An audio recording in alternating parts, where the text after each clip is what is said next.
வரக்கூடிய பயம், கொரோனாவா பயம் அப்படின்ற ஒரு மனநிலை வந்து மக்கள் மனதுல வந்து அதிகமா இருக்கு. அந்த பயத்தை போக்குறது எப்படி? இந்த பயம் தேவையா? இந்த பயம் வந்து இயற்கையாவே மனிதர்களுக்கு இருக்கக்கூடியது. அந்த பயத்தை வந்து ஒரு சரியான முறையில தீர்வு காண்பது எப்படி? ஏன்னா இன்னைக்கு வந்து கூகுள் எல்லாமே நிறைய பேர்கிட்ட வந்துருச்சு. அதனால அவங்களே பார்த்துட்டு ஒரு செல்ஃப் மெடிகேட் போற அளவுக்கு கூட மக்கள் வந்துட்டாங்க. இந்த பயத்தை பத்தி பயம் கொரோனாவுக்கு தேவையில்லை. இந்த ஒரு கான்செப்ட்ல வந்து நிறைய நண்பர்கள் வந்து கொரோனாவால வந்திருக்கு அப்படின்னு சொல்றப்ப நமக்கு அந்த நண்பர்களுக்காக எல்லா நண்பர்களுக்காகவும் தமிழ் மக்களுக்காகவும் இந்த தமிழ் தெரிந்த எல்லா நண்பர்களுக்காகவும் இந்த கண்டென்ட் கொடுக்கணும்னு நாங்க நினைச்சோம். மருத்துவர்கள் 3 நபர்கள் சேர்ந்து இந்த ப்ரோக்ராம் பண்றோம். ஐ ரெக்வெஸ்ட் டாக்டர் பவித்ரா வந்து சைக்காட்ரிஸ்ட். மனநோய் அப்படின்னாலே மக்கள் பயப்படக்கூடிய ஒரு விஷயத்தை வந்து போக்கணும்னு நினைக்கக்கூடிய ஒரு மருத்துவர். மென்டல் ஹெல்த் எப்படி வந்து ஒரு பிசிக்கல் ஹெல்த் தேவையோ மென்டல் ஹெல்த்ன்றது வந்து ரொம்ப ரொம்ப முக்கியம். அது பயப்படணும்னு அவசியம் கிடையாதுன்ற ஒரு ஃபுல் எனர்ஜியில எடுத்த என்னுடைய ஸ்டூடெண்ட். அவங்க வந்து விழுப்புரம் மருத்துவக் கல்லூரியில எம்பிபிஎஸ் படிச்சாங்க, அரசு விழுப்புரம் மருத்துவக் கல்லூரியில. எம்டி சைக்காட்ரி வந்து கர்நாடகால எஸ்எஸ் இன்ஸ்டியூட்ல முடிச்சுட்டு ஒரு மன தத்துவ நிபுணர், மனநோய் நீக்கும் நிபுணர். அது மனநோய்ன்ற வார்த்தையே வந்து சொல்லி அதை வந்து ஒரு நோய் இல்லைன்ற அளவுக்கு அதை நீக்கணும்னு ஆசைப்படக்கூடிய நபர்னா அப்படி ஒரு psychiatrist, doctor for mental health. And I request doctor Pavithra to give a few points. கேள்வி என்னன்னா,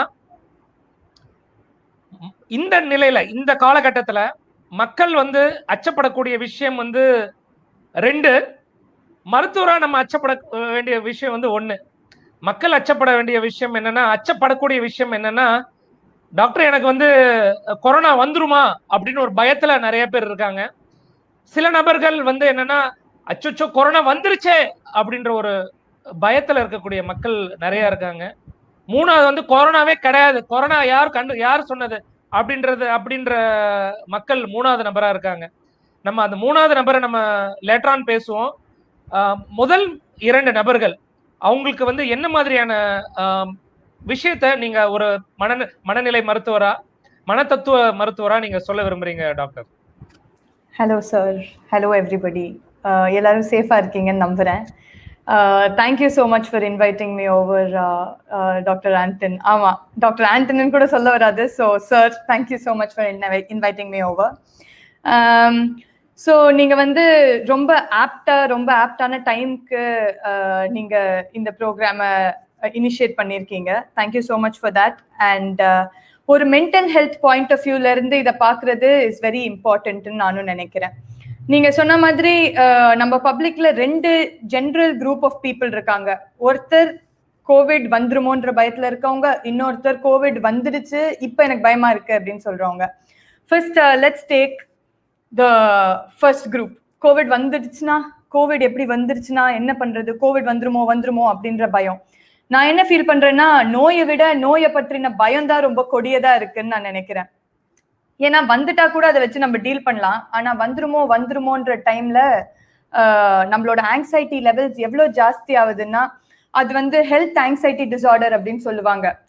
இல்லைன்னு நம்மளுக்கு ப்ரூவே பண்ணா கூட நம்மளால வந்து அதுல இருந்து அந்த வரியில இருந்து வெளில வர முடியல அப்படின்ற நிலைமையில இப்போ கோவிட் ஹஸ் பிகம். நான் என்ன சொல்ல விரும்புறேன்னா, எல்லா கோவிட் இன்ஃபெக்ஷனும் அஃப்கோர்ஸ் நிறைய பேருக்கு இந்த செகண்ட் வேவ்ல இன்ஃபெக்ட் ஆகுது, நம்மளுக்கு தெரிஞ்சவங்களுக்கு எல்லாம் நிறைய இன்ஃபெக்ஷன் வருது. பட் எல்லா இன்ஃபெக்ஷனும் ரொம்ப சிவியர் இல்லை. அண்ட் எல்லா இன்ஃபெக்ஷனும் இன்க்யூரபிள்ன்றது இல்லை. நீங்க சொன்ன மாதிரி நிறைய பேர் அதுல இருந்து ரெக்கவர் ஆகி வெளில வரவங்களும் இருக்காங்க. பட் அதை பத்தி நம்ம தெரிஞ்சுக்கிறது ரொம்ப கம்மியா இருக்கு. பிகாஸ் நம்ம பார்க்குற நியூஸ், நம்ம பார்க்குற மீடியா, நம்ம பார்க்குற வாட்ஸ்அப் இன்ஃபர்மேஷன் எல்லாமே வந்து is talking more about the negative aspects. Of course awareness, information ரொம்ப முக்கியம். ஆனா அளவுக்கு மிஞ்சி அமிர்தமே விஷமாகும்னா நியூஸும் அப்படிதான். ஓரளவுக்கு நம்ம இக்னரண்டா இருக்கிறது நல்லதுன்னு நான் ஃபீல் பண்றேன். ஸோ நியூஸ் பாருங்க, but stick to a particular time, stick to a particular duration of news, so that we don't become over anxious about it. And உங்களோட சிம்டம்ஸை கூகுள் பண்ணாம இருக்கிறது would be very important. ஏன்னா every symptom that is being googled points towards COVID. போட்டு பார்த்தா doctors ஆகிய நம்மளுக்கே வந்து ரொம்ப கன்ஃபியூசிங்காகவும் பயமாகவும் இருக்க மாதிரி தான் இருக்குது. So when general public start googling, அவங்களுக்கு the anxiety becomes even more, which I feel is one important criteria for health anxiety disorder as such. கண்டிப்பா டாக்டர் பவித்ரா, அதாவது நீங்க சொன்ன மாதிரி இன்னைக்கு கூகுள் பண்ணாம யாரையும் இருங்கன்னா நம்ம மக்கள் வந்து அது வந்து நம்ம ஓபன் பண்ணாலே கொரோனா அப்டேட் தான் ஃபர்ஸ்ட் வருது. அதை வந்து நம்மளோட ஒரு சப்கான்சியஸா நம்ம உள்ள போயிடுறோம். என்ன ஆச்சு, இங்க எப்படி ஆச்சு, அங்க எப்படி ஆச்சு. அது வந்து மக்களோட மனநிலை கண்டிப்பா அதை வந்து நம்ம கொஞ்சம் அவாய்ட் பண்றது நல்லதுதான். நீங்க ரொம்ப சரியா சொன்னீங்க. அதாவது அந்த ஒரு மனநிலையில இருக்கிறப்ப அந்த மனநிலையை நம்ம எப்படி நம்ம வந்து ஹேண்டில் பண்ணணும். ஓகே, என் பக்கத்து வீட்டுல இருக்கவங்களுக்கு வந்து கோவிட் வந்துருச்சு, எனக்கு வந்துருமோ, இல்ல எனக்கு வந்துருச்சு, எனக்கு வந்துட்டா எனக்கு நான் ஒரு மோசமான ஒரு சூழ்நிலைக்கு போயிடுவனோ, அந்த பயத்தை வந்து எப்படி doctor, how should we rectify from this? நம்ம அந்த பயத்துல இருந்து எப்படி வெளியே வர்றது? So one thing that I would like to say is there is no right way of doing it. நான் என்ன சொல்றேன்னா, we need to first accept it. அந்த பயம் நேச்சுரல் ஆனது தான். அது ஒரு தவிர்க்க முடியாத ஒரு பயம். என் பக்கத்து வீட்டுல வந்துருச்சுன்னா அது எனக்கு வருமோ அப்படின்ற எண்ணமும் பயமும் is natural and let's not deny it ன்னு நான் சொல்றேன். Let's be understanding of it that it is there. எனக்கு என்ன ரொம்ப இப்ப பிரச்சனையா இருக்கு எல்லாருக்கும் அப்படின்னு தோன்றது விஷயம் என்னன்னா, அந்த அன்சர்டனிட்டி. என்ன நடக்கும், நாளைக்கு என்ன நடக்கும், இப்ப அது வந்துருமா, எனக்கு என்னால எதையும் கண்ட்ரோல் பண்ண முடியல. as humans we have that innate tendency to want to execute control over everything, and the control has been shaken in this period of pandemic, which is what is affecting us most psychologically. So what I'm saying is, if you have or 10 sama, a few you can exert control over and a few you can't exert control over, let's focus on the things that we can deal with, we can control, which is what we do on a day-to-day basis. Number day-to-day living வந்து once we start coping up with day-to-day living, the fear of not being able to control the unseen becomes lesser. நம்மளோட healthy life style follow பண்றது, நம்ம governmental norms follow பண்றது, like mask போடுறது, லாக்டவுன்ல சேஃபா இருக்கிறது, R a few basic things that we can do as general public. So that is one thing that we need to focus on, is what I'm saying. Yeah, rightly said. நான் இன்னும் அதை ஒரு என்ன சொல்றது, அனுபவிச்ச, நம்ம பல பிரச்சனைகளை அனுபவிச்சுதான் ஒவ்வொரு ஏஜ்லயும் நம்ம கிராஸ் பண்றோம். அந்த விதத்துல நம்ம பப்ளிக், என்னோட ஒரு கருத்தை நான் சொல்ல விரும்புறது என்னன்னா, அதாவது அடுத்த நிமிடம் என்ன நடக்கும்னு யாருக்குமே தெரியாது. யாருக்கு தெரியும் அடுத்த நிமிடம் என்ன நடக்கும்ட்டு? அப்ப இந்த கொரோனா வந்தாலும் சரி, கொரோனா வராட்டினாலும் சரி, நம்மளோட வாழ்க்கையை வாழ்றதுதான் வந்து ஒரு சரியான தீர்வா இருக்கும் அப்படின்றது வந்து என்னோட கருத்து. இன்னொரு விஷயம் என்ன சொல்லணும்னா, நம்ம ஒரு விஷயத்துக்கு பயந்தா நம்ம உடம்புல இருக்கக்கூடிய ஸ்ட்ரெஸ் ஹார்மோன்ஸ் சொல்லுவோம். அந்த ஒரு ஸ்ட்ரெஸ் ஹார்மோன்ஸ், ஒரு நாய் கடிக்க வருதுன்னா நாய் கடிக்க வருதுன்னா நம்ம டக்குன்னு ஓடுறதுக்கு தயாராகிறதுக்கு தான் இந்த ஸ்ட்ரெஸ் ஹார்மோன் தேவையே தவிர, சரியா? அதே நாய் கடிக்கிறத கூட நான் என்ன கூட சொல்லுவேன் என்னன்னா, இந்த கொரோனாவை ஒரு நாயா நீங்க பாவிச்சீங்கன்னா, நான் என்ன சொல்லுவேன்னா, அந்த நாயை வந்து நம்ம ஓடினாதான் நம்ம அதை பின்னாடி துரத்தும். திரும்பி நின்று பாருங்க, அது ஓடிடும். அதே மாதிரிதான் நான் இதை வந்து இந்த நேரத்துல சொல்ல விரும்புறேன். கொரோனாவை வந்து ஒரு தெருநாயா பாருங்க. அந்த தெருநாய் கடிக்க வருதுன்னா நம்ம வந்து ஓடணும்னா கண்டிப்பா நம்மளை கடிச்சிரும். சரியா? எழுஞ்சு நில்லுங்க. கையில இருக்கக்கூடிய கீழே கல்லு கிடக்குதான்னு பாருங்க. இல்ல கல் எடுக்கிற மாதிரி எடுத்து அடிக்கிறதுக்கு ஆக்ஷன் பண்ணாலே அந்த நாய் ஓடிடும். அந்த மாதிரி ஒரு மனநிலை வந்து கண்டிப்பா நம்ம எல்லாருக்கும் இந்த தேவை. ஏன்னா நம்ம மனம் பதட்டப்பட்டுச்சுன்னா அதனால வரக்கூடிய நம்ம உடல்நிலை மாற்றங்கள், உடல்நிலை வேதியியல் மாற்றங்கள் வந்து எக்கச்சக்கம். அதெல்லாம் நான் சொல்ல விரும்பல. இந்த ப்ரோக்ராமோட இம்பார்ட்டன்ஸை வந்து நம்ம எப்படி நம்ம மனநிலையை வச்சுக்கணும் அப்படின்றதுதான். ரொம்ப அருமையா சொன்னீங்க டாக்டர் பவித்ரா. நான் டாக்டர் நெடுஞ்செழியன் சார் வந்து is also there, is person, is professor of general surgery at Rajiv Gandhi government general hospital. Professor captain Nedunchezhiyan sir வந்து இந்த கொரோனால இருந்து ரெக்கவர் ஆகி வந்திருக்காரு. நோய் தொற்று ஏற்பட்டுச்சு சாருக்கு. பயப்படாம இருக்கணும் எப்படின்றத வந்து ப்ரொஃபசர் நெடுஞ்செழியன் சார் வந்து இந்த தருணத்துல நான் சொல்ல விரும்புறேன். அனைவருக்கும் வணக்கம். Thank you Anton for giving me this opportunity. All of you please be safe. நான் வந்து ஆண்டன் சொன்ன மாதிரி ராஜீவ்காந்தி அரசு பொது மருத்துவமனையில் அறுவை சிகிச்சை பிரிவில் பேராசிரியர் இருக்கிறேன். நான் வந்து பேசிக்கலி வந்து ஒரு அத்லீட். நான் I am runner. I run everyday 5 kilometers, walk 10 kilometers. 1.5 மணி நேரம் நான் வந்து காலையில் உடற்பயிற்சி செய்கிற ஆள். I am an ex-army man. I was an army officer for 5 years. So I'm a very fit individual. I do cycling, I do running. என்னுடைய உடல் நிலையை வந்து நான் வந்து ரொம்ப ஃபிட்டா வச்சிருந்தேன். என்னோட ஏஜ் 54 ஆச்சு. 54 வயசுக்கு இல்லாம நான் ஒரு 30 வயது இளைஞனை போல எல்லா வேலையும் செய்துக்கிட்டு இருந்தேன். எனக்கு கரோனா வராதுன்னு ஒரு நம்பிக்கையோட இருந்தேன். நான் வந்து தடுப்பூசி 2 போட்டுக்கிட்டேன். பட் இருந்தாலும் எனக்கு வந்து கடந்த 24ஆம் தேதி, ஏப்ரல் 24ஆம் தேதி கரோனா தொற்று ஏற்பட்டது. இப்போது 20 நாள் முடிஞ்சிருக்கு. 28ஆம் தேதி எனக்கு சிடி எடுக்கும்போது 2/25 இருந்தது. நான் வீட்டில் குவாரண்டைன் பண்ணியிருந்தேன். ஒரு வாரத்துல கடைசியில பாத்தீங்கன்னா என்னோட நுரையீரல் வந்து 75% பாதிக்கப்பட்டது. மே 5ஆம் தேதி நான் வந்து அரசு ராஜீவ்காந்தி பொது மருத்துவமனையில் அட்மிட் ஆனேன். அங்குள்ள மருத்துவர்களின் சீரிய சிகிச்சை, அருமையாக சிகிச்சை அளித்தார்கள் எனக்கு. என்னுடைய சக நண்பர்கள், என்னுடைய மாணவர்கள், செவிலியர்கள் அனைவரும் என்னை வந்து ரொம்ப அன்பாகவும் அழகாகவும் பார்த்து கொண்டார்கள். சீரிய முறையில் என்னை பார்த்து கொண்டார்கள். அனைவருக்கும் எனக்கு எனது நன்றி, நெஞ்சார்ந்த நன்றியை தெரிவித்துக் கொள்கிறேன். இதுல என்ன பெரிய விஷயம்னு பாத்தீங்கன்னா, நான் வந்து அட்மிட் ஆகும்போது என்னோட லங் வந்து நுரையீரல் 75% பாதிக்கப்பட்டிருந்தது. நான் 5 நாள் ஹாஸ்பிட்டல்ல இருந்தேன். 3 நாட்கள் எனக்கு ஆக்சிஜன் வைத்தார்கள். முதலில் 8 லிட்டர், 6 லிட்டர், 4 லிட்டர், 2 லிட்டர் என்று வைத்து சனிக்கிழமை நான் ஹாஸ்பிட்டல் இருந்து வெளியே வந்தேன். 72 மணி நேரம் வைத்து ஆக்சிஜன் இருந்து வெளியே வந்து ரூம் ஏர்ல வந்து I was able to maintain my concentration. எனக்கு எல்லா மருந்துவம் கொடுத்தார்கள். பூர்ணமாக குணமாகி 5 நாட்களில் நான் கரோனாவை வென்று வீடு திரும்பினேன். ரொம்ப ரொம்ப சந்தோஷம் சார். ரொம்ப happy news. as a professor you are a very skilled person, you are a very good motivator, you are an army man, நீங்க ஒரு principled and disciplined person.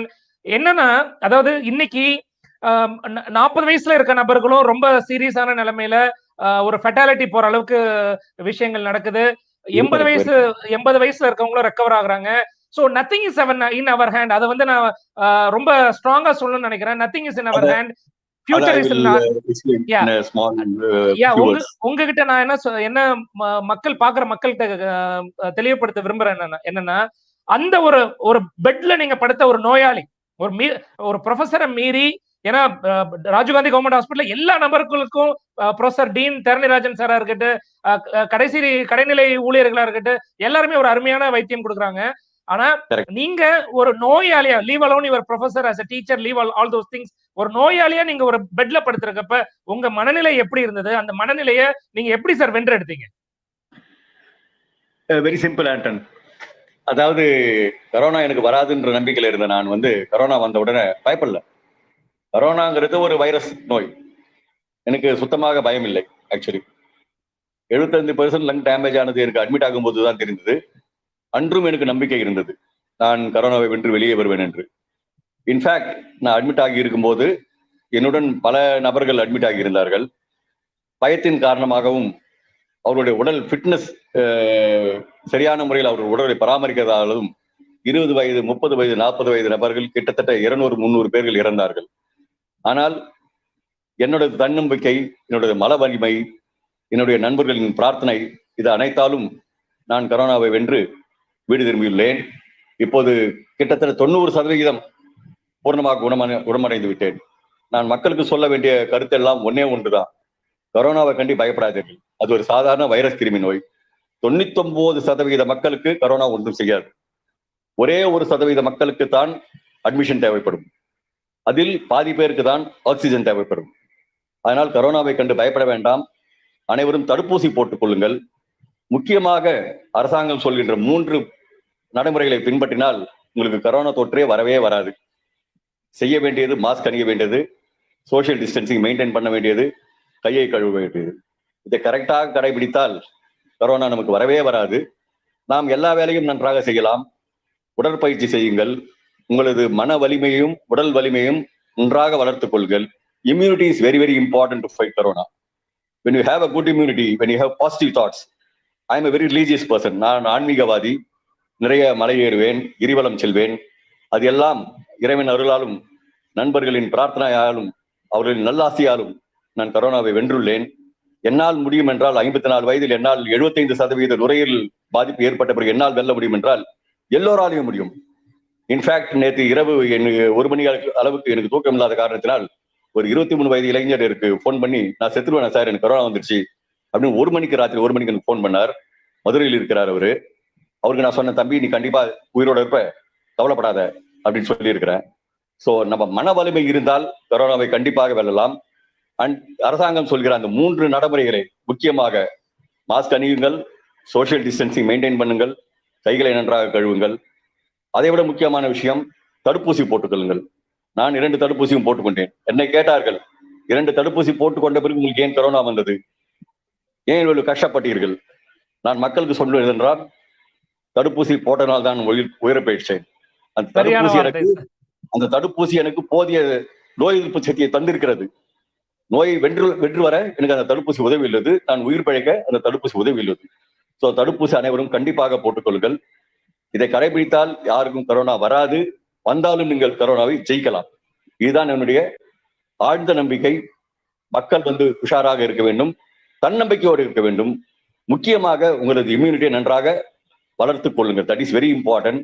Comorbid condition இருக்கிறவர்கள் மிக மிக ஜாக்கிரதையாக இருக்க வேண்டும். சரியான வார்த்தை சார், கேப்டன் சார். அதாவது மக்கள் கண்டிப்பா அவங்களோட லைஃப் ஸ்டைல் ரொம்ப முக்கியம். நிறைய புரத உணவுகள் எடுத்துக்கோங்க. ஒரு வார்த்தை அருமையா சொன்னீங்க சார். கடவுள் பக்தி, கிரிவலம் போவேன்னு சொன்னீங்க. அது அல்லாவா இருக்கட்டும், இயேசுவா இருக்கட்டும், இல்ல நம்ம முருகரா இருக்கட்டும், நம்பிக்கைன்றது நம்மளோட மருத்துவ ரீதியா நான் சொல்றது என்னன்னா, நம்மளோட ஸ்ட்ரெஸ் ஹார்மோன்ஸை கண்டிப்பா அது தேவையில்லாம ஏத்தாது. அதாவது கடவுள் இருக்காரா இல்லையான்றத இந்த நேரத்துல யாரும் ஆராய வேண்டாம். கடவுள் நம்பிக்கை இல்லாதவங்க கூட தயவு செய்து கொஞ்சம் கடவுள் மேல நம்பிக்கை வைங்க. கடவுளே காப்பாத்துங்க இந்த நேரத்திலேயாவது வேண்டுங்க. கடவுள் இருக்காரா இல்லையான்னு இந்த நேரத்துல ஆராய வேண்டாம். ஏன்னா இது சில இன்னொரு முக்கியமான ஒரு விஷயம் என்ன நடக்குதுன்னா, கொரோனா கொரோனாவால நோய்வாய்ப்படுறப்ப இவன் பண்ண பாவத்துக்கு வந்துருச்சு அப்படிலாம் நம்ம சமூகத்துல சாதாரணமா பேசக்கூடிய வார்த்தைகள். அதாவது அந்த மாதிரி ஒரு விஷயம்லாம் தயவு செய்து வேண்டாம். அதாவது நான் நமது மனநோய் நிபுணர் அவர்களையும் நான் சொல்ல இந்த விஷயத்துல கொஞ்சம் கருத்துக்களை சொல்ல ஆசைப்படுறேன். அதாவது தேவையில்லாம இவன் செஞ்ச பாவத்தால இந்த கொரோனா வந்தது. அப்ப இன்னைக்கு மருத்துவர்கள் பல பேருக்கு நல்லது செஞ்சுட்டு இருக்கோம். அப்ப மருத்துவத்துல பல நபர்களுக்கு கொரோனா தொற்று ஏற்படுது. இந்த மாதிரி ஒரு சோசியல் ஸ்டிக்மாவை தயவு செய்து எந்த ஒரு மக்களும் இதை கொண்டு வர வேண்டாம். டாக்டர் பவித்ரா, நீங்க உங்களோட கருத்தை இந்த விஷயத்த கொஞ்சம் சுருக்கமா சொல்லுங்கம்மா. கண்டிப்பா. இன் டர்ம்ஸ் ஆஃப் ஸ்டிக்மா, இப்ப நம்ம கொரோனா இப்போ ரொம்ப ஒரு பெரிய ஸ்டிக்மடைஸ்ட் இல்னஸ் ஆயிடுச்சு. எவ்வளவு தூரம் நம்ம அதுக்கு அவேர்னஸ் கிரியேட் பண்ணணும்னு நினைச்சோமோ அவ்வளவு தூரம் அதுக்கு நம்ம ஸ்டிக்மாவும் கிரியேட் பண்ணியிருக்கோம். வந்துட்டா பக்கத்து வீட்டுல வந்தா பக்கத்து வீட்டுல பேசக்கூடாது. டாக்டர்ஸ் மேல நிறைய ஸ்டிக்மா இருக்கு. அவங்களுக்கு வீடு கிடைக்க மாட்டேங்குது, அகாமடேஷன் இருக்க மாட்டேங்குது. அதுக்கு நம்ம எவ்வளவோ இன்க்ரீஸ் பண்ற அவேர்னஸ்ல நம்ம அதையும் இன்க்ரீஸ் பண்ணதான் ட்ரை பண்றோம். நிறைய போன்லாம் பேசும்போது நம்ம நோயுடன் போராடுகிறோம், நோயாளியுடன் அல்ல அப்படின்லாம் நம்ம சொன்னாலும் நம்ம ஜனங்களுக்கு அது எவ்வளவு தூரம் சிங்க் ஆகுதுன்றது மேலே எனக்கும் ஒரு கண்டிப்பா ஒரு டவுட் இருக்கு. But it is important that we avoid that stigma so that we can support one another in this process. அதான் ரொம்ப முக்கியம். Support groups are more important. இப்போ சார் சொன்னாரு அப்படின்னா, சார் சொல்லி வெளில வர்றது, சார் வெளில வந்தாருன்னு சொல்றது is so much of a coping strategy. That is what I am trying to say, that we need to support each other rather than stigmatize each other. அருமையான பதிவு டாக்டர். அதாவது doctor Abirami, she is a doctor working in a COVID front warrior and she has raised a question, mental health for health workers. அதாவது நம்மளால ஒண்ணு பண்ண முடியாத ஒரு சூழ்நிலையில நிறைய மருத்துவர்கள் சொன்ன வார்த்தைகள், நம்மளால அதாவது போன் கால், ஒரு நாளைக்கு 10 கால் ஒவ்வொரு மருத்துவருக்கும் வருது. சார் பெட் இருக்கான்னு சொல்லுங்க சார் அப்படின்ட்டு. அப்படியே கோவிட்ல டியூட்டி பாக்குற மருத்துவர்களுக்கும் நம்மளால பண்ண முடியாத ஒரு சூழ்நிலை. இந்த சென்ஸ் நோய் 100% லங் இன்வால்வ்மெண்ட் ஆகிறப்ப நம்ம ஆக்சிஜன் கேரிங் கெப்பாசிட்டி போய் அந்த நோயாளி ஹைபாக்சியால இறக்கக்கூடிய ஒரு தருணங்கள் மாறும். அந்த மாதிரி நேரத்துல மருத்துவர்களுக்கும் அதாவது முழுமையாக தன்னை அர்ப்பணிச்சு ஃபுல்லா பிபிஇ கிட் போட்டு எல்லாம் ப்ரொடெக்ஷனோட நோயாளியை காப்பாற்றணும்னு ஒரு கோவிட் வாரியரா இருக்கக்கூடிய மருத்துவர்களுக்கும் அந்த மனநிலை ரொம்ப ஒரு கஷ்டமான ஒரு மனநிலையை தான் கொடுத்திருக்கு. அது நானும் ஃபேஸ் பண்ணியிருக்கேன். அந்த மாதிரி இருக்க மனநிலையில இருந்து நம்ம எப்படி வெளியே வரணும் doctor Pavithra? Correct, sir. Thank you, Dr. Abhirami, for raising this. Lot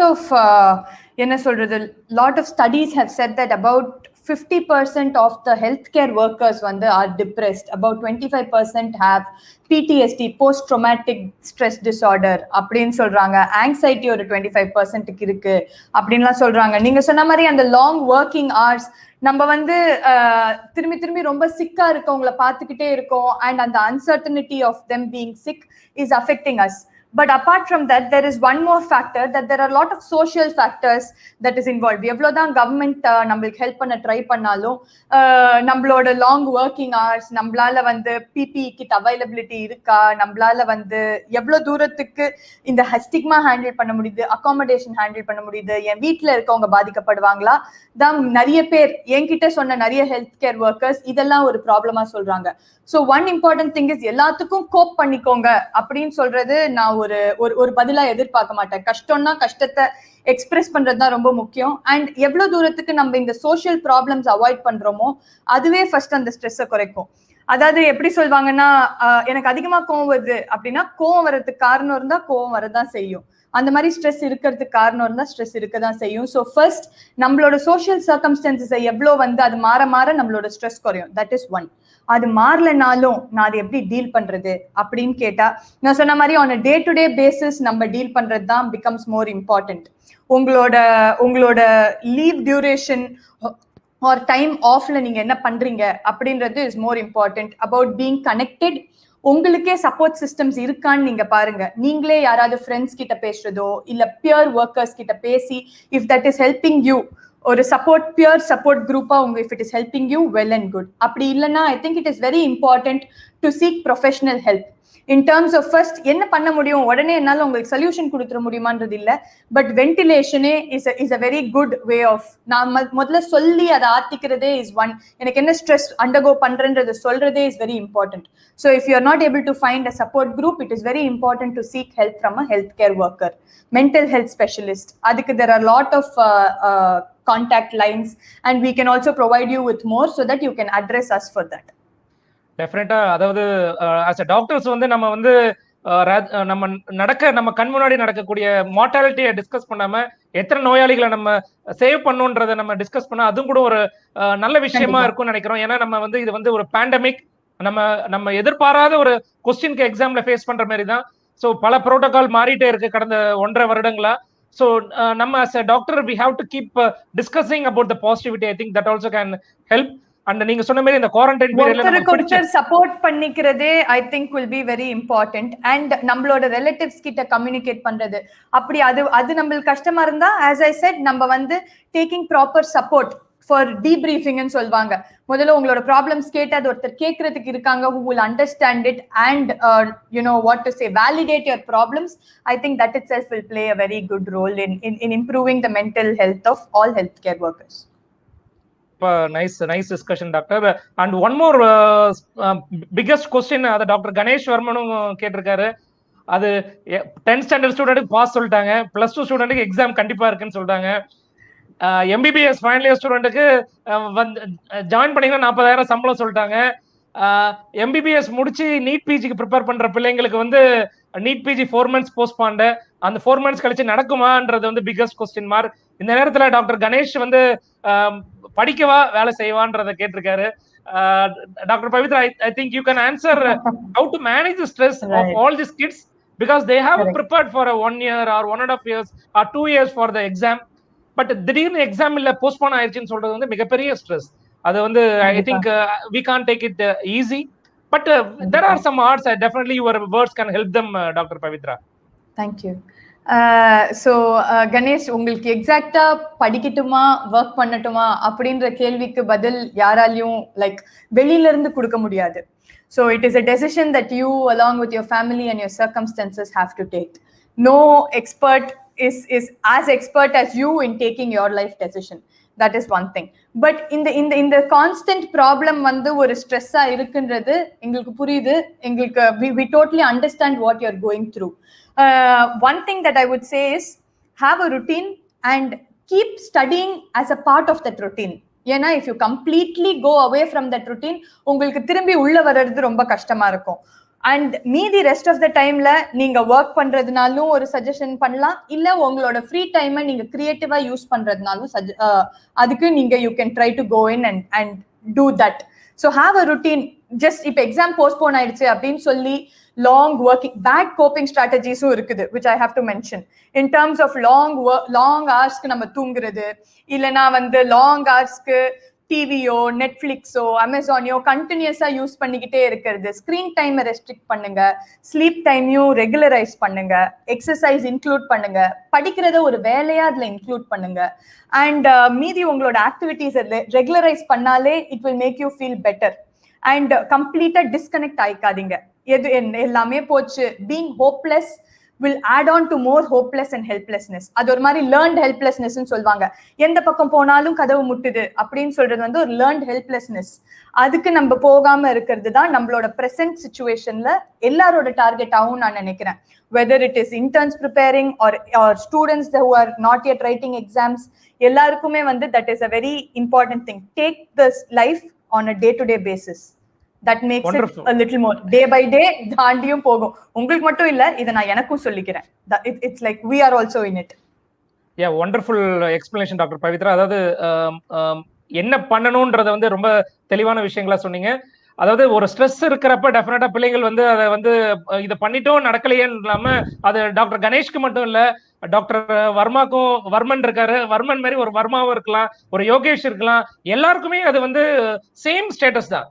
so it is not one which is for doctor Ganesh and person at doctor Reddy or doctor Varma is doesn't having. So தயவு செய்து இது நமக்கு தான் அப்படின்னு இல்லாம, அதாவது நீங்க சரியா சொன்னீங்க, எனக்கு தாண்டா இது வருஷம் வருஷம் எனக்கு தாண்டா வருதுன்ற திங்கிங்க தவறானதுன்றத வந்து ரொம்ப தெளிவா சொன்னீங்க. அதாவது இந்த பிரச்சனை வந்து உங்களுக்குன்னு இல்ல, எல்லாத்துக்கும் பிரச்சனைகள் வரும். அந்த பிரச்சனையை நம்ம எப்படி நோக்குறோன்றதுதான், எதிர்நோக்குறோன்றதுதான். வந்தா வருது, போனா போதும் போயிட்டே இருக்கிறப்ப வாழ்க்கை வந்து ரொம்ப அழகா இருக்கும்ன்றது வந்து என்னோட தனிப்பட்ட கருத்து. So one more person, I think Dr. Brinda Angel, my wife is on line. How to manage children's stress in this tough situation? ரொம்ப அருமையான கேள்வி. Yeah, hello Dr. Brinda. So thank you so much for bringing this children into the picture. ஏனா வந்து நம்ம பேசுற நிறைய children வந்து now full time they are stuck to the mobile phones. முன்னாடி எல்லாம் வந்து குழந்தைங்க கிட்ட மொபைல் கொடுக்காதீங்க, அது வந்து அவங்களோட கிரியேட்டிவிட்டியை கம்மி பண்ணும், it causes a lot of addiction potential அப்படின்லாம் சொல்றது போய் இப்போ children are 24/7 stuck with mobile phones thinking that இப்போ ஆன்லைன் கிளாஸஸ் எல்லாம் மொபைல்ல வந்துருச்சு அப்படின்னு சொல்லி அவங்க 24/7 stuck to it. It is very important to avoid that. And வெறும் ஸ்கூல் டைமிங்ஸ் போது மட்டும் ஃபோன் யூஸ் பண்ணி the rest of the time ஸ்கிரீனுக்கு டைம் அவுட் கொடுக்கறது இஸ் வெரி இம்பார்ட்டன்ட். குழந்தைங்களும் வந்து ஆர் நாட் பீப்புள் who இப்ப சுத்தி நடக்கிறது தெரியாதவங்க இல்ல. நம்ம என்ன நினைப்போம்னா பெரியவங்களுக்கு மட்டும்தான் ஸ்ட்ரெஸ் இருக்கு, அதை மட்டும் டீல் பண்ணா போறோம் அப்படின்னு நினைக்கிறது தான் இஸ் காமன் டெண்டன்சி. பட் குழந்தைங்க கிட்ட பேசணும், உனக்கு இதுல என்ன கஷ்டமா இருக்கு அப்படின்னு கேட்கறது ரொம்ப இம்பார்ட்டன்ட். என்ன இதால உனக்கு பிரச்சனை வருது, என்ன நடக்கும், உனக்கு என்ன பயமா இருக்கு, first talk to them. Second, validate their fears. இதெல்லாம் ஒரு பிரச்சனையா அப்படின்னு நம்ம பேசாம உனக்கு இது பிரச்சனையா அது பிரச்சனையான்னு கேளு. And at this point of time குழந்தை வந்து எனக்கு ஸ்கூலுக்கு போறதை விட ஆன்லைன் கிளாஸஸே பிடிச்சிருக்குன்னா கண்டிப்பா கேளுங்க ஏன் ஸ்கூல் பிடிக்கலன்னு சொல்லி, which is also something that I really wish to bring up in this. ஏன்னா a lot of children end up saying that. That is point number 3. ஏன்னா எனக்கு I become very scared when children say எனக்கு online கிளாஸே பிடிச்சிருக்கு, ஸ்கூலுக்கே போவேனா, friend எல்லாம் ஆன்லைனே பார்த்துப்பேன் வாட்ஸ்அப்ல அப்படின்னு சொல்லும் போது ஐயோ அப்போ உனக்கு ஸ்கூல்ல போய் ஃப்ரெண்ட்ஸ் கூடலாம் விளையாட பிடிக்காதா அப்படின்னு கேட்கறது எனக்கு ரொம்ப பெரிய பிரச்சனையா இருக்கு. So take it as a chance to talk to your children. And fourth thing is engage them. அவங்களை என்கேஜ் பண்ணும்போது நீங்களும் என்கேஜ் ஆவீங்க. play with them. சின்ன சின்ன எனக்கு என்னன்னா போன காலத்துல எல்லாம் குழந்தை டிவி எல்லாம் இல்லாமையும் நம்ம எல்லாம் ரொம்ப சந்தோஷமா தான் இருந்தாங்க, ஒரு 1.5 generations back. But today it doesn't seem to be happening. So bring out பழைய games and start playing with the children. Teach them new games, teach them new skills. These are lots of ways in which you can engage the children and engage ourselves with the children, which will improve the bonding is what I feel. Audio ரொம்ப அருமையா சொன்னீங்க. பிள்ளைங்களோட விளையாடுறப்பதான் நமக்கு தெரியுது, அதாவது ரிங்கா roses நம்மளும் சேர்ந்து விளையாடுறப்ப small kids இருந்தா definitely they will enjoy. I think we will everyone started getting the good message from you, Dr. Pavitra. I request doctor captain professor Nedunchezhiyan sir. Sir, மக்களுக்கு வந்து நீங்க வந்து as a senior most faculty in medicine department, surgical department, நீங்க என்ன சொல்ல விரும்புறீங்க sir? we will conclude with your talk, sir. Very simple order. Thank you for the opportunity. Very simple. Pavithra ரொம்ப அழகா எல்லா விஷயத்தையும் எக்ஸ்பிளைன் பண்ணாங்க. Doctor Pavithra, hats off Pavithra. Thank you sir. நான் சொல்ல விரும்புவதெல்லாம் ஒன்றே ஒன்றுதான். கொரோனா என்பது பெரிய நோய் அல்ல, பயம் தேவையில்லை. இன்ஃபேக்ட் எல்லோருக்கும் கொரோனா வரலாம். எங்கள் குடும்பத்தில் கிட்டத்தட்ட 80% மக்களுக்கு கொரோனா வந்துள்ளது. என்னுடைய குடும்பத்தில் ஒரு 50 பேர் இருக்கார்கள். கிட்டத்தட்ட ஒரு 40 பேர் பாதிக்கப்பட்டுள்ளார்கள். ஒரு 10 பேருக்கு தான் கொரோனா தொற்று இதுவரை ஏற்படவில்லை. நான் எனது தாய்மாமாவை இழந்தேன் கொரோனாவிற்கு, எனது மாமனாரை இழந்தேன். எல்லார் வீட்டிலும் இழப்பு இருக்கிறது. கொரோனா வந்து ஒரு சாதாரண நோய். 99% மக்கள் எந்த பாதிப்பும் இருக்காது கொரோனாவால். அந்த 1% மக்கள் அட்மிட் ஆகிறவர்களுக்கும் மன வலிமையும் உடல் வலிமையும் இருந்தால் கொரோனாவை கண்டிப்பாக வெல்லலாம். கவர்மெண்ட் சொல்கின்ற அந்த 3 நடைமுறைகளை திரும்ப திரும்ப சொல்லுகிறேன். அந்த 3 நடைமுறை தவறாமல் கடைபிடிங்கள். மாஸ்க் அணியுங்கள், சோசியல் டிஸ்டன்சிங்கை மெயின்டைன் பண்ணுங்கள், கைகளை கழுவுங்கள். முக்கியமாக இது 3ஐயும் கடைபிடிங்கள். தவறாமல் தடுப்பூசி போட்டுக்கொள்ள சான்ஸ் கிடைக்கும் போது அவசியம் போட்டுக்கொள்ளுங்கள். உங்களுடைய இம்யூனிட்டி பவரை எந்த அளவுக்கு நீங்கள் டெவலப் பண்ணுகிறீர்களோ அந்த அளவுக்கு கொரோனாவை ஈஸியாக வெல்லலாம். நான் ஒரு ஸ்டாண்டிங் எக்ஸாம்பிள். 75% லங் டேமேஜோட போன நான் வந்து 5 நாள்ல வெளியே வந்திருக்கேன். 20 வயசு 30 வயசு பசங்க செத்து போறாங்க. So it is mental power is very very important. Your will power is the most important thing. Mind rules over the body. Always remember that. Mental health சொன்ன பத்தி பவித்ரா சொன்ன மாதிரி நமது மனது வலிமையாக இருந்தால், உடல் வலிமையாக இருந்தால் கொரோனாவை ஈஸியாக வெல்லலாம். மக்கள் பயப்பட தேவையில்லை. 100% கொரோனாவை வெல்வோம். அனைவரும் ஒன்று சேர்வோம், கொரோனாவை வெல்வோம், மீண்டு வருவோம், பாரதத்தை திரும்ப உயரச் செய்வோம். ஜெய்ஹிந்த். ரொம்ப புல்லரிக்கக்கூடிய வார்த்தைகள் கேப்டன். நீங்க வந்து ஒரு ஆர்மி மேன்றத இன்னொரு தடவை ப்ரூவ் பண்ணிட்டீங்க. ஜெய்ஹிந்த்ன்றது வந்து எனக்கு ரொம்ப பிடித்த வார்த்தை. ஒவ்வொரு காணொலியிலையும் நான் அதை வந்து தவறாம அதை நான் பதிவு பண்ணுவேன். அதாவது கடைசியா டாக்டர் கேவி பிரபுவே ஒரு சைக்காட்ரிஸ்ட் தான். அந்த நண்பரை நமக்கு அனுப்பியிருக்காரு. Medical system, dedicated medical system which I saw during my college days is lost nowadays. How to handle this insecure feel? அந்த வார்த்தை, அந்த கேள்விக்கு நானே பதில் சொல்றேன் டாக்டர் பிரபு. அதாவது நம்ம படிக்கிற காலத்துல வந்து நமக்கு வந்து சில லேக்குனே தெரியாது. நம்ம செய்யற விஷயங்கள், ஒரு மருத்துவனா, ஒரு அறுவை சிகிச்சை நிபுணரா பண்ணக்கூடிய விஷயங்கள், ஒரு பேஷண்ட் குணமாகி போகிறப்ப நம்ம வந்து ரொம்ப சூப்பரா அந்த சர்ஜன் அவ்வளவு அருமையா பண்ணாருன்ட்டு நம்ம ஒரு ஒரு லெவல் நெக்ஸ்ட் லெவல் போறப்ப நம்ம சின்ன சின்ன லேக்குனே தெரியும். அதுக்குதான் நிறைய புத்தகங்களும் நிறைய டாக்குமெண்டேஷனே வந்திருக்கு. How to fill those lacunae. அதெல்லாம் வந்து நீங்க கவலைப்படாதீங்க. இன்செக்யூர்லாம் நடக்கவே வேண்டாம். எல்லாருமே நம்ம டெடிகேட்டடா இருக்கோம். மருத்துவர்களும் மனிதர்கள் தான். எல்லாருக்கும் மன கஷ்டங்கள் மருத்துவருக்கும் வரதான் செய்யும். சில லேக்குனேஸ் எல்லா இடத்துலயும் இருக்கதான் செய்யும். அதை வந்து நம்ம வந்து அதை நோக்கி அதை நினைச்சு பயப்பட வேண்டாம். அந்த லேக்குனேன்றது வந்து not only medical system, everywhere அந்த லேக்குனே வந்து அது வந்து ஒரு ஒரு என்ன சொல்றது, ஒரு நினைவுகளோட வர வேண்டிய விஷயங்கள் கிடையாது. அது ஒரு நெக்லிஜென்ஸ் கிடையாது. அந்த லேக்குனே வந்து மனிதர்கள், மிஷின் கிடையாதுன்ற ஒரு ரீசனால வரக்கூடிய ஒரு அர்த்தம் தான். பெய்லியன் லெவல்ல இது ஒரு மிகப்பெரிய விஷயமா ஸ்விஸ் சீஸ் எஃபெக்ட்னு நிறைய விஷயத்துல டிஸ்கஸ் பண்ணிருப்போம். I don't think we should feel like this because I can see how the Dr. Therni-Rajan, Dr. Zakir Hussain and his team running, which I am seeing in Rajiv Gandhi Government General Hospital. Round the clock எப்படி team work பண்றாங்க, ஒரு பிஜில இருந்து ஒரு house surgeon வரைக்கும் எந்த அளவுக்கு டெடிகேட்டடா work பண்றாங்கன்றத நம்ம பாக்குறோம். No need to have such fear. I think we will end this show. Thank you, Dr. Pavitra, my dear student, and அண்ணன் captain Nedunchezhiyan sir, for a very short notice. இது என்னமோ மனசுல பண்ணணும்னு தோணிட்டே இருந்தது. டக்குன்னு ஒரு வித்தின் 6-7 hours நோட்டீஸ்ல பண்ணியாச்சு. I thank doctor Maaveeran, mister Maaveeran MBA, and who is instrumental behind this. சொன்ன உடனே டக்குன்னு ஒரு பேம்ப்ளெட் ரெடி பண்ணிட்டாரு. ஆனா பண்ணிடலாம், இப்படி எல்லாம் பண்ணுங்கன்ற விஷயங்கள் சொல்லி கொடுத்தாரு. நீங்களே பண்ணுங்கன்னா let it reach the needy because many are fearing for the கொரோனான்றது. ஐ கன்க்ளூட், விஷயங்கள், பிரச்சனைகள் ஒவ்வொரு நேரத்திலையும் ஒவ்வொரு தருணத்திலையும் ஒவ்வொரு விதமாக வந்து கொண்டேதான் இருக்கும். பிரச்சனைகளாக பார்க்காமல் face the problem as a challenge அப்படின்ற வார்த்தை வந்து நிறைய நம்ம சீனியர்ஸ் சொல்லுவாங்க. அந்த ப்ராப்ளத்தை இந்த கொரோனான்ற ப்ராப்ளத்தை ஒரு சேலஞ்சா நம்ம ஃபேஸ் பண்ணுவோம். நம்ம அரசாங்கமும் நமக்கு துணை நிற்குது, நிறைய விஷயங்கள் பண்ணி கொண்டுட்டு இருக்காங்க அரசாங்க சைட்லயும். நம்ம மைண்ட் பாசிட்டிவா வச்சுக்கிட்டு எல்லாத்தையும் ஃபேஸ் பண்ணிட்டு போயிட்டே இருப்போம். life is all about living. Life is to be lived happily. Every second is a bonus from God. I request everyone to have a belief in God this time at least. So ஒவ்வொரு நிமிடமும் நம்ம வாழ்நாளோட மிகப்பெரிய சந்தோஷமா இந்த வாழ்க்கை நமக்கு கிடைச்ச ஒரு அற்புதமா நினைச்சிட்டு நம்ம போயிட்டே இருப்போம். கொரோனாவது சொறி பிடிச்ச நாயா, அதை பத்தி கவலைப்பட வேணாம். சொறி நாயை வந்து எதிர்த்து நின்று பார்த்தோம்னா ஓடிடும். அதே மாதிரி இந்த கொரோனாவை எதிர்த்து பார்ப்போம், ஓடிடும் அந்த கொரோனா. சந்தோஷமா இருப்போம். டாக்டர் ஆண்டனி ரேஷ்குமார், சிறுநீரக அறுவை சிகிச்சை நிபுணர். ஜெய்ஹிந்த். தேங்க்யூ. Thank you sir. ஜெய்ஹிந்த். ஜெய்ஹிந்த். Thank you. Thank you very much, sir. Thank you so much for this opportunity.